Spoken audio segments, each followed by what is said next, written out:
미라클 모닝 애청자 여러분, 안녕하십니까? 모든 그리스도인들이 고민하는 것 가운데 하나가 나를 향한 하나님의 뜻을 잘 모르기 때문에 그 뜻을 따라 살지 못하는 일일 것입니다.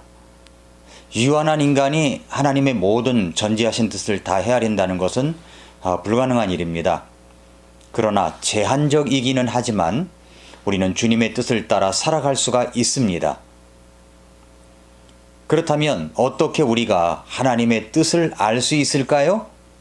하나님의 뜻을 알 수 있었으면 참 좋겠습니다. 하나님의 말씀 잠언 3장 5절 6절에 보니까 네 마음을 다하여 주를 신뢰하고 네 자신의 명철을 의지하지 말지어다. 네 모든 길에서 그를 인정하라. 그리하면 그분께서 네 행로들을 지도하시리라. 주님은 분명히 우리의 행로들을 가르쳐 주시고 지도하신다고 약속해 주셨습니다. 또 시편 32편 8절에 보면은 내가 너를 훈계하며 네가 가야 할 길로 너를 가르치고 내 눈으로 너를 지도하리로다 라고 했습니다. 네가 가야 할 길로 가르치고 지도하시겠다 약속해 주셨습니다. 그렇다면 우리는 하나님의 뜻을 알 수 있을까요? 어떻게 하면 하나님의 뜻대로 살 수가 있을까요? 첫째로 성경에서 분명하게 나와 있는 하나님의 뜻이 있습니다. 성경을 읽어보면 하나님의 뜻이 분명한 것이 있습니다. 첫째가 뭐냐면 모든 사람이 구원을 받는 것입니다. 마태복음 7장 21절에 보면은 내게 주여 주여 하는 자가 다 하늘의 왕국에 들어가지는 아니하고 오직 하늘에 계신 내 아버지의 뜻을 행하는 자라야 들어가리라고 하셨습니다. 그 아버지의 뜻이 뭐죠? 그 아버지의 뜻은 요한복음 6장 39절 40절에 보면은 나를 보내신 아버지의 뜻은 이것이니 곧 그분께서 내게 주신 모든 것 중에 내가 하나도 잃지 아니하고 마지막 날에 그것을 다시 일으키는 것이니라 라고 했습니다. 40절에 나를 보내신 분의 뜻은 이것이니 나를 보내신 분의 뜻은 이것이니 곧 아들을 보고 그를 믿는 모든 자가 영존하는 생명을 얻는 것이니라. 마지막 날에 내가 그를 일으키리라 하시니라 라고 했습니다. 하나님의 뜻이 무엇입니까? 사람들 가운데 하나도 이루어지지 아니하고 모두 영존하는 생명을 얻는 것이다 라고 하셨습니다. 하나님은 모든 사람이 구원을 받고 진리를 아는 데 이르기를 원하십니다. 사람의 아들이신 예수님이 오신 것은 잃어버린 자를 찾아 구원하기 위해서 오셨기 때문입니다. 이것이 첫 번째 뜻입니다. 두 번째 분명한 뜻은 우리가 거룩히 구별되어 살아가는 것입니다. 데살로니가전서 4장 3절에 보면은 하나님의 뜻은 이것이니 곧 너희가 거룩히 구별되는 것이라 너희는 음행을 삼가고 라고 했습니다. 하나님의 뜻은 구원받은 우리가 거룩히 구별되어 생활하는 것입니다. 이것은 분명한 것입니다. 세 번째는 기뻐하고 기도하고 감사하는 것입니다. 데살로니가전서 5장 16절부터 18절에 보면은 항상 기뻐하라. 쉬지 말고 기도하라. 모든 일에서 감사하라. 이것이 그리스도 예수님 안에서 너희에 대한 하나님의 뜻이시니라. 하나님의 뜻이니라. 자, 하나님의 뜻을 알고 싶습니까? 오늘 중이라도 그 뜻을 실천할 수 있는 것은 이것입니다. 항상 기뻐하는 것입니다. 쉬지 말고 기도하는 것입니다. 모든 일에서 감사하는 것입니다. 이것이 분명히 드러난 하나님의 뜻입니다. 네 번째는 우리가 성장해 가는 겁니다. 자라가는 것입니다. 베드로후서 3장 18절에 보면은 오직 은혜 안에서 자라고 우리 주 곧 구원자 예수 그리스도를 아는 것에서 자라라. 분명하게 하나님의 뜻이 이것이라고 언급되어 있지는 않지만 이 말씀은 우리가 자라가는 것이 하나님의 분명한 뜻인 것을 부정할 수가 없습니다. 은혜 안에서 자라가야 됩니다. 예수 그리스도를 아는 것에서 자라가야 합니다. 자라가는 것, 성장해가는 것은 분명한 하나님의 뜻입니다. 어린아이가 태어나서 성장해가는 것은 부모의 분명한 바람이듯이 말입니다. 당연한 거지 않습니까? 우리도 그렇습니다. 이처럼 하나님의 분명한 뜻을 성경에서 언급해 놓고 있습니다. 그 뜻을 찾아 우리가 하나님의 뜻대로 생활하는 것, 그 대단히 중요한 일입니다. 먼저 성경에 분명히 언급한 하나님의 뜻을 살펴보았습니다.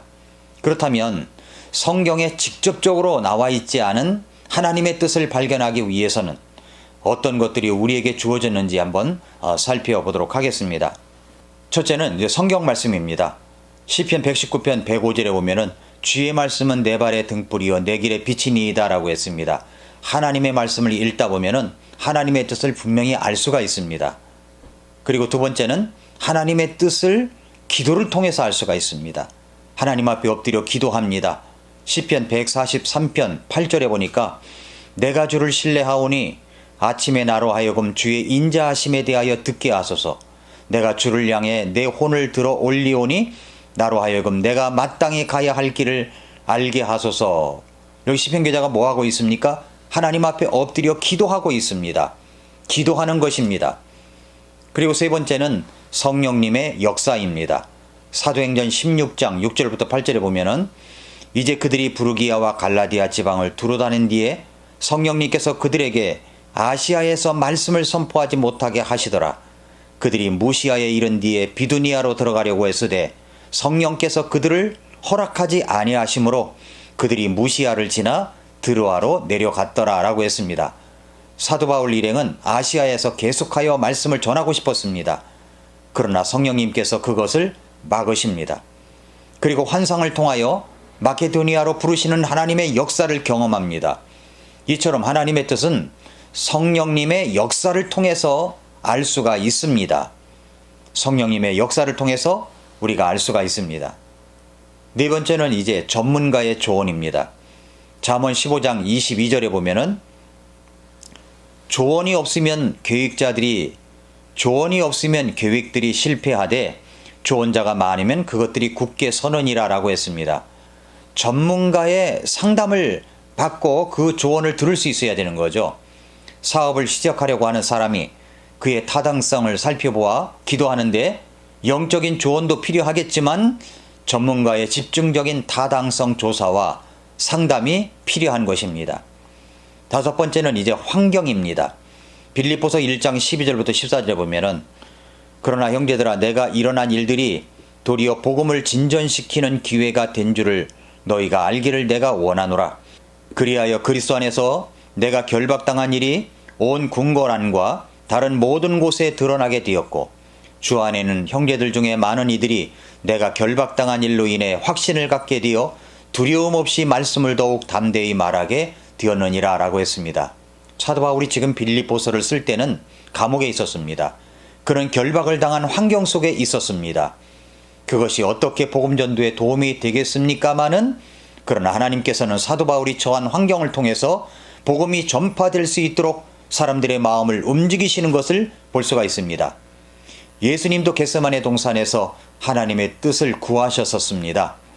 누가복음 22장 39절부터 42절에 보면은 그분께서 나가사 늘 하시던 대로 올리브산으로 가시매 그분의 제자들도 그분을 따라갔더니 그분께서 그곳에 계시면서 그들에게 이르시되 너희가 시험에 빠지지 않게 기도하라 하시고 그들에게서 물러나 돌을 던지면 닿을 수 있는 곳으로 가사 무릎을 꿇고 기도하며 이르시되 아버지여 만일 아버지의 뜻이거든 이 잔을 내게서 옮기시옵소서. 그러나 내 뜻이 아니었고 오직 아버지의 뜻이 이루어지기를 원하나이다 하시니 라고 말씀을 했습니다. 예수님도 겟세마네 동산에서 엎드려 하나님 아버지의 뜻을 구했습니다. 주님은 하나님의 뜻을 구할 때 자신이 원하는 바를 구하긴 하셨지만 분명한 것은 내 뜻대로가 아니라 아버지의 뜻대로 해달라고 간구하셨습니다. 사랑하는 애청자 여러분, 하나님의 뜻은 성경 말씀을 통해서 분명히 알 수 있습니다. 간절한 기도를 통해서 알 수 있습니다. 성령님의 역사를 통해서 알 수 있습니다. 전문가의 조언을 통해서도 알 수 있습니다. 환경을 통해서도 역사하십니다. 여러분의 재능도 한몫할 수가 있습니다. 하나님의 뜻대로 살면 우리 남은 생애에 진정한 기쁨이 있습니다. 행복이 있습니다. 하나님의 뜻을 구하고 그 뜻대로 살아가는 우리 성도 여러분들, 애청자 여러분들이 되시기를 축복합니다. 오늘도 미라클 모닝입니다.